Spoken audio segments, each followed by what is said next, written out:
I'm Tatum Skipper, and welcome to Real Florida Magazine. Welcome back. Here again on the beautiful campus of Florida Panhandle Technical College, another in our series of Meet the Candidates. Here today with Janis Johnson, currently running for Superintendent of Schools in Holmes County, Florida. We ask you to be engaged in the political process. We ask you to exercise your constitutional right and privilege, and that you become a voter, you register to vote, and then consequently vote. But we don't give you the tools to become an educated or informed voter. We hope that through this virtual series of introductions to these candidates, especially in Bay County, Washington, and Jackson counties, you'll have that opportunity to, again, meet these candidates. If you don't have the opportunity to meet them in person, at least get to know them a little bit so that when you enter the ballot box, you are working from an informed position. When we come back, we're going to talk to Janis about all the reasons why she wants to be Superintendent of Schools in Holmes County. We'll be right back.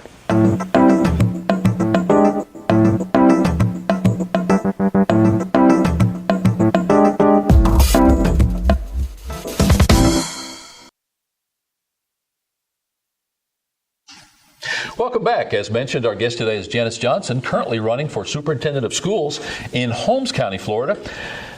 We spoke, we went back and forth in email. You took our offer. I appreciate you coming and taking the time today to discuss your candidacy with us. Thank you for asking me. I think this is a wonderful opportunity. I didn't even know it existed till I got your email.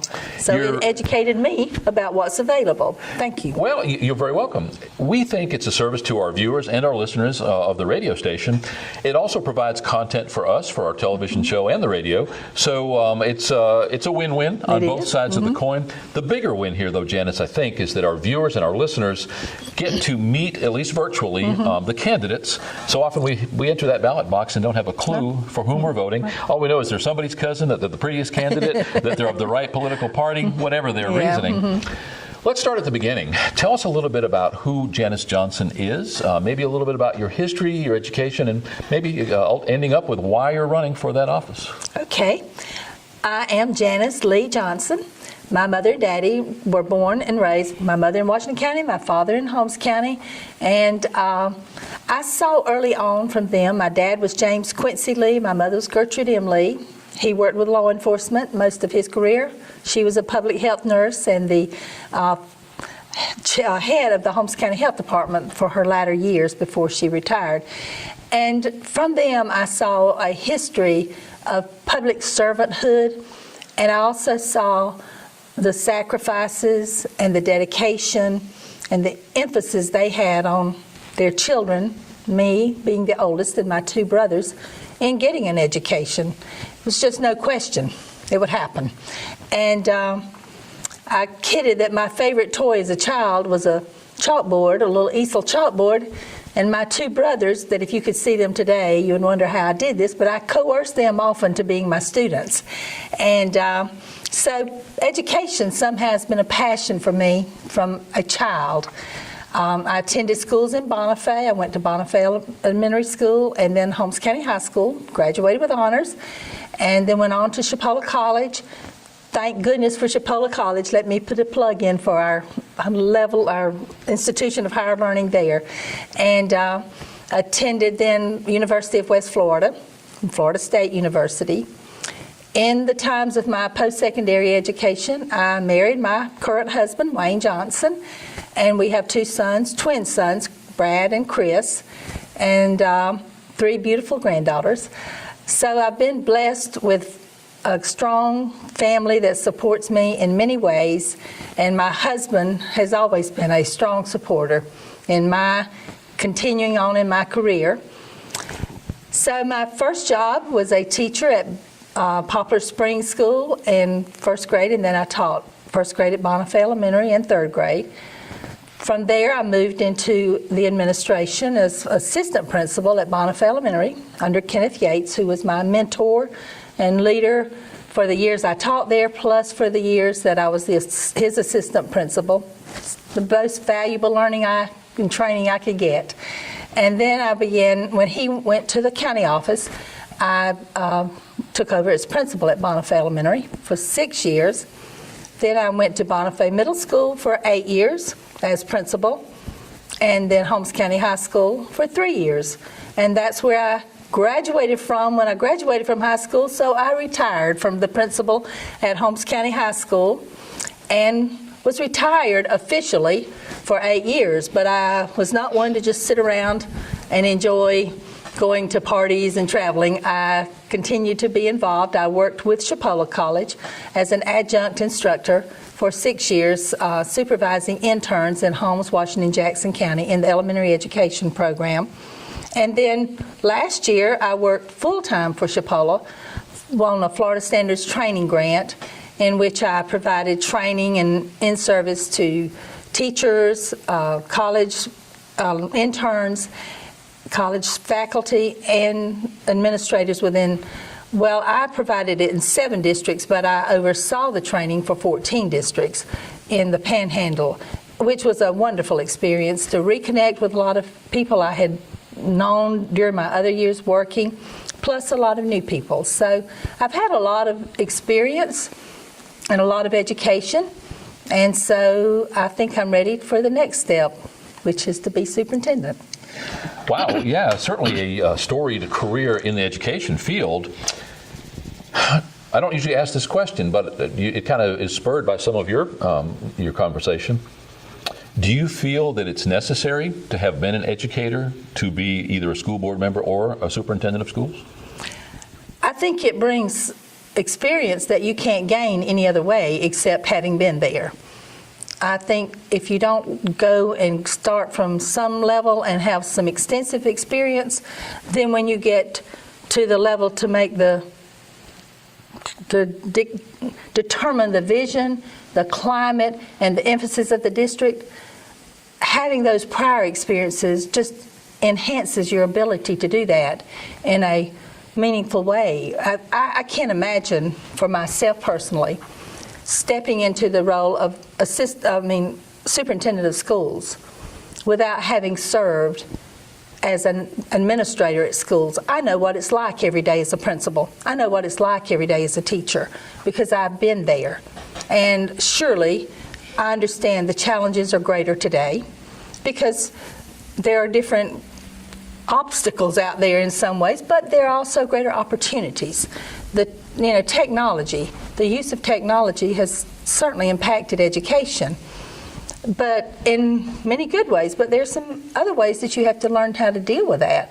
And I had that experience. And my opinion is the best experience you have is that on-site, in the real world experience. You can read about anything, but until you've been there, done it, and lived it, it's not real. You've got several candidates in your specific race. You've got the incumbent, and then you've got 2 other folks, at least today. Is that correct? No, just one other. The incumbent and one other, and myself. There are just so 3 3 of total. us. Right. So you will have an incumbent. That incumbent is running for that office again? Yes. Mm-hmm. When somebody runs for an office, and this is pretty much for any elected office, they're running for one of several reasons. They feel that something can be done better or more efficiently. They feel that something is being done that shouldn't be done and that they can do a better job. Kind of ties into number 1. Or a variety of other reasons. Why are you running for that superintendent's position? Because I've seen things that I think I can do better. I know I can do better. I am good at working with people.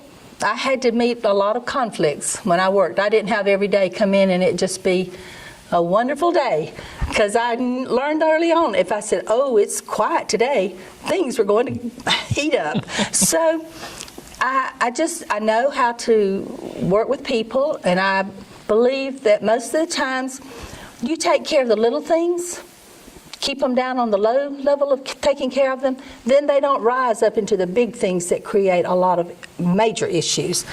And any of the teachers that I work with would tell you that I told them that. Take care of the little stuff. It doesn't get big. And I believe that you have to be very on top of issues. I believe principals need to be in classrooms a portion of every day because you can't tell what's going on in a classroom if you're not in there. I believe teachers need to be very diligent in teaching. They need to be offering students instruction that is rigorous and relevant and engaging. Students do not need any days where they're sitting in class not knowing what they're going to do. When they come in the door, they need to be on task and the teacher needs to be directing them to teach, and they need to be on task. Then you don't have discipline problems because they're too busy. And that's kind of my whole philosophy. And I believe I have the experience, I have the educational background, and I have the knowledge through a lot of in-service that I have taken over the years, not just my professional career prep, but the in-service that I did, that I can make a very positive difference. Holmes County schools will not be C schools. Holmes County schools will be B's and preferably A's, and my goal is that they are all A schools. That's doable. That's not beyond our reach. And I only ask because I don't know. What are they now? They are, 6 of them are C's, and 1 is a B. Okay. Holmes County, very rural, much like Washington, Jackson County, like most of the northern panhandle of Florida counties. Lots of unpaved roads, lots of opportunities, as you put them, lots of challenges and opportunities. Around 20,000, just shy of 20,000 residents in Holmes County, about 500 square miles. Again, the challenge of lots of rural, non-improved roads where it impacts you and school board and the school system, obviously, is transportation for the most part. We all see what we have. We all see what we don't have. We all see what we'd like to have. Much of that mandated by the state. We'll talk a little bit more about that in a minute. But there's not a county that doesn't have the need or the desire for additional funding to be able to either make what is necessary happen or the things that it would like to have. Well, Holmes County certainly fitting into that category. As a new superintendent of schools, what would you like to see happen, and how would you make the funding available for those respective things? The financial picture is a very big challenge in Holmes County. It has been historically. Because we don't have a great tax base. We have a lot of property that is below the threshold, so they have homestead exemption and they don't pay taxes. And so our local effort doesn't bring in a lot of money. And we depend on the state and we depend on the federal people. But we also need to be very intentional and consistent about applying for grants where they're available. There are grant funds that you can access. You don't get every grant, but you certainly have to apply for them. I know when I was principal at Bonifay Elementary and Bonifay Middle, we didn't have any technology, and we applied for the grant and got retrofitted both schools for the internet access, telecommunications within the school, and brought it to the 21st century when they were like in the 20th century. And that was through grants. And you just have to be very diligent in knowing what's going on. I applaud Mr. Dixon in getting the funding for the free and reduced lunches. I mean, for all the kids to be on free lunches, essentially. That's helpful. And I think that those kind of things we need to do more. We can't keep depending on the state to bail us out. They've got 66 other counties. Surely they're not thankfully in the need that our rural panhandle counties are. We don't have beachfront property. It's not going to happen. So we have to be realistic with our funding. We need to look carefully at school maintenance because we have been gifted through the state with these facilities.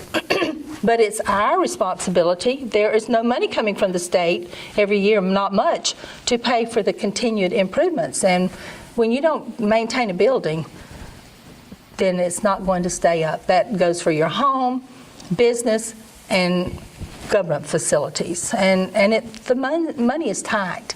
We have to be very good stewards. And I think the other part of that is we need to be open to the public about the finances, because when you tell them this is what it is, this is the picture, people tend to understand more than when you try to keep it closed in and then they think, what are they hiding? So I'm a person, I'll tell you what it is. You might not like my answer, but I will tell you and I'll be honest with you about it. I'll be open and upfront and honest. Almost the need for a full-time grant writer or grant staff within the school district, I would imagine, or within the county. And everybody's going to want a piece of that person, so probably almost a dedicated person for the school district, I would imagine. When we talk about those grants and we talk about free money, there's no such thing, obviously. It's our tax money, ultimately. But you are right on point when you talk about some of those grant opportunities. The other side of that coin is that many times we look at something as a freebie, we get a grant to build something, and then we find ourselves in a situation where we don't have the funding to maintain it. We don't have staff to cut the grass or to take care of that building adequately. Are you seeing any of that in Holmes County? Yes, I've seen very prime examples of that. Bonifay Elementary School is about 47, 48 years old, roughly, maybe not quite that old. It is a beautifully designed building, very well constructed. And I have been in a lot of schools in my career, visiting on SACS teams, observing interns, and I would put it up any school as the basic layout of that school. But the roof is leaking, and it's leaking badly. And there has, for a number of years, not just the last couple of years, but for a number of years, that roof has needed to be replaced. And there have been no funds because it was a substantial expenditure of money. But there are no funds to re-roof that building. When you say, forgive me for interrupting, when you say substantial, ballpark, hundreds of thousands of dollars? Millions. Millions. A couple of millions, what I've heard. Okay. And that's hard for a small district to come up with because you could even levy a tax and it would take 2 or 3 years for that to come up. And in the past, the state would provide more money in what we call capital outlay or PICO money, but the best I understand, that pot has kind of dwindled, and in fact, more money is going into the building of facilities. So, which is good in terms of needing facilities, never deny that. But then what you said, when you get them, how do you maintain them and keep them up? Holmes County High School is another prime example. My brother was principal there when it was built. It's probably 20 few years older. The carpet has never been replaced in that school. And when I went there, I think it was about 14 or 15 years after it had been built, the technology had not been updated because, again, lack of funds. Now, some of that has happened in the intervening years, which is good, but I'm saying that needs to have some money allocated in some way to do that regular preventive maintenance and upkeep. And it's hard in a small district, but you've got to find some resources. You can't just sit back and say, well, just let the roof leak. It's got to be fixed because if you're going to continue using that building for any reason, those leaking roofs will destroy your interior. And, I mean, you've got your electrical issues, you've got the internet issues, you've got carpet, you've got instructional materials. You have a lot of things that can get messed up when a roof leaks. So, well, and with our enhanced spotlight or magnifying glass on health issues, mold and black mold and mildew and those sort of things. Unfortunately, in the world in which we find ourselves today, we sometimes have to use the terms active shooter and elementary school children in the same sentence. Yeah. And that just makes me tear up, frankly. Yeah, scary. But it is reality. When I interview someone who is running for the sheriff in any respective county, we talk about SROs and that security piece. It probably is as much a part of the job description of that superintendent of school, the school board members individually, to work on that piece.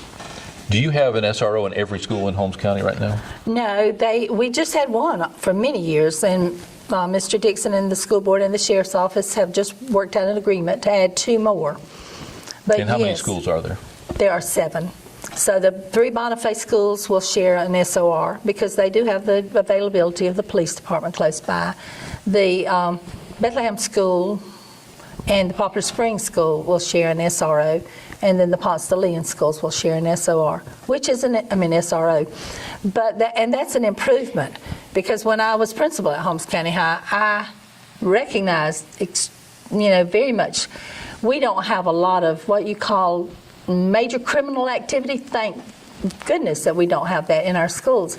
But there are issues there that having someone with law enforcement credentials would certainly make the environment safer, and that's another expense. So as we just said, the expenses are great, the income is small, and how do you balance that? And it's a tough job. It is very tough. And we have to be realistic about what we can do and how we can manage all of that. What do you anticipate will be your major challenge coming into that office? Has there been a female superintendent of schools in Holmes County in the past? Nope, I will be the first, as far as I know, unless that's way back. Are you breaking ground as a candidate? Has there ever been a woman run for the job before? Not in my memory, but I broke ground. I've had the privilege of being the only female principal at Bonifay Elementary, Bonifay Middle, and Holmes County High. Now there were, I don't remember a female principal at Bonifay Elementary before I was there. I did succeed one at Bonifay Middle, but I don't remember one at Holmes County High. So I've broken that ground in those capacities before, and so I feel confident that being a female is not going to be a problem. What is a challenge? I believe the finances is going to be a major challenge, because our FTE from 2008, which I have looked till the present, has been very consistent and mostly a general decline. There have been a couple of years that it's gone up, maybe 11 or 5 students, but not a significant number.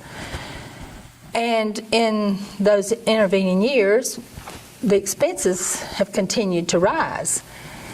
So how do you balance that out? You can't, and your faculty expenses for personnel should be about 80% of your budget. It is more than that. And when you reach that threshold, then it begins to be very difficult to maintain the other expenses that you have to pay the staff. And certainly teachers want raises. I love raises, and I think that's wonderful. But you still have to maintain that financial stability and financial plan that you've got to move forward, because you can't just plan for this year and next year. And I think sometimes in our smaller districts, that's what happens, not just in Holmes County, but smaller districts. We forget about, I may be in office 4 years, I may be in office 8 years, maybe 12. Very few make it that long in these races, but there's 20 years down the road. There are 50 years down the road. What are you doing now to provide for that? Because we can't keep doing short-range objectives and plans. We have to look at the long range. Have you had that opportunity to come up with ideas, understanding that challenge, that fiscal challenge, and that seems to be universal no matter who we speak to? Have you been able to come up with ideas? What short answer to that? Is there any? Well, I don't know. No. I mean, certainly you're going to have to be financially astute and account for every dollar, and where you can cut expenses, you're going to have to cut them. I mean, that's just going to be the reality of where we are. So coming at it from a better use of existing monies versus trying to bring in new money, obviously trying to do both. Well, yeah, it would be a balancing act to do both, because you need extra revenue, and certainly the grants, and as the state increases FTE funding. But you can look at what happened in 2008 when the financial picture just went to the bottom, and what happened to school funding. It went down too. So you can't depend on the state continuing to increase your funding. It might not happen. And we're still not where we were in state dollars prior to an economic meltdown, I guess you would call it. We're still not there. We've made increases and we've moved up, which is wonderful. But as far as being where we were back then, we're not there. So, and in those intervening years, our enrollment has declined somewhat. So that tells me something's got to change. As the superintendent of schools, you make appointments as far as administration of the school system, obviously with the acquiescence of the rest of the board, and many of those decisions are made as a board. To the best of your knowledge, what is the situation as far as morale amongst the teaching staff in Holmes County today? I'm certainly not in all the schools every day, but I've heard the little that I hear is not all that great. There are some issues. Is that any different than everyday normal anyway, or is it? I think it's a little bit more pronounced. Okay. And I think what happens with students is based on the teacher. And you need to have your most effective, highest performing, and teachers at their best in those classrooms. And teacher morale is very, very critical to that. When you don't feel too good, you're not going to do your best job. And teachers need to know that they're supported, they're encouraged to continue to grow professionally, and they're empowered to be the teacher in the classroom and make the decisions that they need to make for the classroom. I don't make those decisions as a principal. They're the ones that are teaching the students. They're the ones who need the authority and the empowerment to teach them to the highest standards. Harry Wong, who is an educational writer, has said that for 1 year of an ineffective teacher, a student loses several years in their academic achievement. And if they have 2 ineffective teachers back to back, it can destroy their academic career. We don't have that luxury. As a taxpayer, as an administrator, if I happen to be so fortunate as to gain this position, we've got to prepare our students for a very skilled technical world out there, that they can't just go from a mediocre education and be successful in the world that is out there waiting for them, whether it's college, career, or technical, or even just going directly into the workforce. The reading ability level that the businesses are expecting of students right now is greater than it's ever been, and yet sometimes our reading levels are still on the 7th and 8th grade level. We don't have that luxury. We've got to make sure students learn. We somewhat tongue-in-cheek refer to what we're enjoying these days as the boomerang generation. We have 35% or more of the kids that are going off to a 4-year traditional college coming back home to live with mom and dad. Just recently, Governor Rick Scott was here on the campus, and I had this conversation with him. He said, you know, Paul, my daughter just graduated with a degree in anthropology from Florida State. She's living at home, can't find a job. We find ourselves today on the campus of Florida Panhandle Technical College. Within a year, offering the opportunity for a dual-enrolled high school student or a adult of any age trying to retool their life, within a year being able to become a welder or a pharmacy tech, a practical nurse, culinary specialist, carpenter, electrician. Within a year going out, getting that real world, real well-paid job, $35, $40 an hour in many cases, compared to going through 4 years, coming out with school debt, moving back in with mom and dad, because you don't have a marketable skill. Right. Now, I'm making some sweeping statements here, and it's not true in all cases, but nonetheless, what would you do, finding yourself in that head educator seat, for lack of a better term, as the superintendent of schools, in this case in Holmes County, and how would you expect your teachers, guidance counselors, and administrative staff to advise or to at least make known to the students that there is definitely that technical opportunity, if nothing else, becoming dual enrolled at no cost to yourself, and having a skill so that when you're going through school, you can get a good paid job, not have to sling burgers, nothing wrong with McDonald's, but you could actually work part-time as a welder 2 or 3 hours a day and make a whole lot more than you could working for a week at McDonald's. What are your thoughts when it comes to a traditional 4-year college versus that technical college, and obviously the opportunity for a well-paid job? I am all for technical career training, and I'll tell you a real life experience that happened to me when I was principal at Holmes County High. I knew this vocational school, we call it vocational school at that point in time, was here, and I came over here a little bit, but I had never been on site. And John Young, who was my guidance counselor, invited me to come with the class on a tour of the technical school. And my eyes were opened. I mean, I realized, wow, what a gem, a gold mine we've had right here in our backyard. And I had some students that had left the Holmes County High on the yellow bus to come over here to school, and a lot of times I found out they were not coming to class, and it frustrated me immensely with them, because I'm thinking, you're throwing away, but I didn't even know really what they were throwing away till I got here on site and saw it that day. And I told students then, and I only was there 3 years, so I was to the point I needed to get away from education for a while, and I did, and now I'm reignited again. But I told them, when I had the opportunity, I said, the vocational school is a perfect place for you to go and get a career. And then if you decide you want to go to college, you're paying for it with your career. You're not having to earn or take out loans or do things like that. And while I have been out, retired, I had one of my former high school students that was kind of just floating around, and I was involved with her in our church.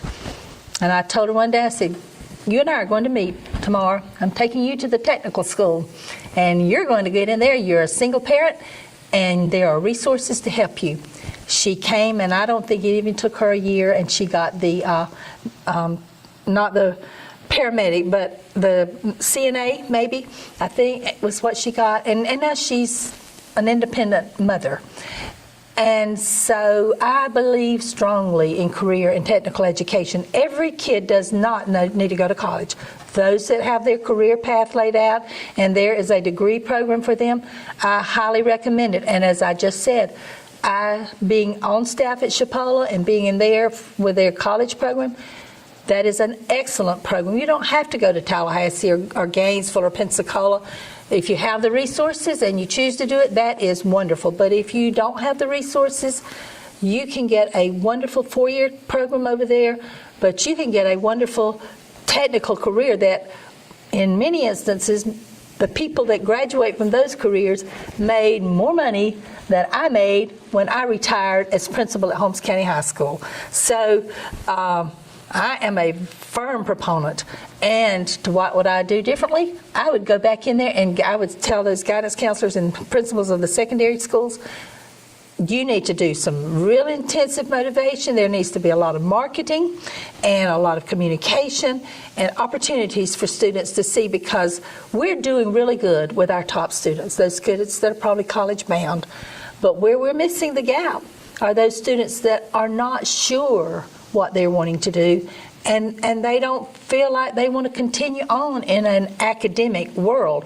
But you put them on something hands-on where they have an interest and a desire and a passion, they'll zoom out. So I would do more than ever. I've learned that I was probably weak in that, but I would reinforce that because I know the benefits of it. And not just because I'm here at the Florida Panhandle Technical College. That's from my heart. Well, we're fortunate to have Martha Compton as the director Yes. here of the school. She's very aggressive, very proactive. And when people talk about the old VOTEC, and we say, what's Florida Panhandle Technical College, and they usually laugh and they say, well, it's not really a college, that's the VOTEC. What they don't understand is that in the older days, when you came here for welding or carpentry or some of the manual skills, which are still well-paid jobs, that's one thing. Today, we're offering a drone program, state-of-the-art, cybersecurity, internet technology, networking, the pharmacy tech program, the nursing, which is always a need for nurses. Right. We are actually offering state-of-the-art programs here, and Ms. Compton has gone to the Manufacturers Council, the manufacturers and the businesses themselves, and say, we don't want to come to you and say, we've got welders, where can you use them? What we want you to do is say, this is the type of welder we need, and so we'll teach to your specifications. Right. So I think education is sort of taking a little different turn there by necessity. We've lost too many jobs overseas, offshore, in all directions. It's got to be heartening as a lifelong educator for you to look around and see the educational opportunities available. Right. As you point out, Chipola College, for many years a junior college, now a fully accredited 4-year college. Many success stories, people going for 2 years to Chipola and then going on to FSU or University of Florida or wherever. That 2 years being a growing up period, and instead of throwing them into the den of wolves, throw them into Gainesville, the party school. Right. Well, children are students that grow up in a protected environment like Holmes County, Washington County, Jackson County. They're not mostly prepared for that larger city, larger university environment. And so this provides that stepping stone for them to move into that greater environment if that's where they choose to go. And certainly if you're going into the medical field as a doctor or pharmacist, we don't have those resources here. But we do have the preparatory resources to get you ready for that. And I just am I guess I realize the finances of it. If you have got to, surely a lot of these students get bright futures, and that's wonderful. I'm so thankful for that opportunity. But you can still use your resources carefully and use them at a local level where you're not paying as expensive the educational expenses aren't as great as living here as compared to having to live in Tallahassee or, like I said, Gainesville. And I'm not putting those down in any way. No, absolutely. I'm just saying use your resources that are available to the make most effective use of those. And see, I didn't even realize that you were offering all of those additional courses that you just named. And my goodness, that's where our students need to be headed. And the other part of that puzzle piece is before they get to these courses, though, they've got to have the academic skills, the math and the reading and the writing skills that they need to do that higher technical training. They can't be a mediocre student and be reading on an elementary level and then come into those programs and expect to be successful. They've got to have the reading and math and the writing skills. And that's where your high schools have to do an adequate job of preparing them. Hence, we go back to rigorous teaching and teaching that is relevant and engaging. You know, I've looked at what I call just old young men. They're not going to listen to Shakespeare, sorry. But if you give them a manual on repairing a motorcycle or a drone that they are interested in, they might be connected to read with that. And so we've got to adapt our high school curriculum to engage those students so that when they do get the opportunity, they are prepared to come over here and be successful. Of equal importance, and again, speaking just one last time about what we offer here on the campus, for those who fall through the cracks, the girl that gets pregnant and drops out of high school, the guy who gets tired of whatever and just drops out, has to go back to farming. We have adult education here teaching that GED, which is no longer referred to as the GED, but nonetheless allowing them that high school equivalency to therefore move on. So opportunities for young adults of all ages, and many times we find people in their 50s and 60s coming back to school. I appreciate you taking the time today. I appreciate you. I know we've all got busy schedules. So thanks for being here today. Thanks for being candid. Is there anything perhaps that I haven't asked, anything that you'd like to add? Nothing, except to reiterate that I believe I have the educational preparation, I have the experience in an educational environment, and I have the knowledge that has come from serving as a school administrator that I can lead Holmes County students and schools into being the highly effective schools that they can be.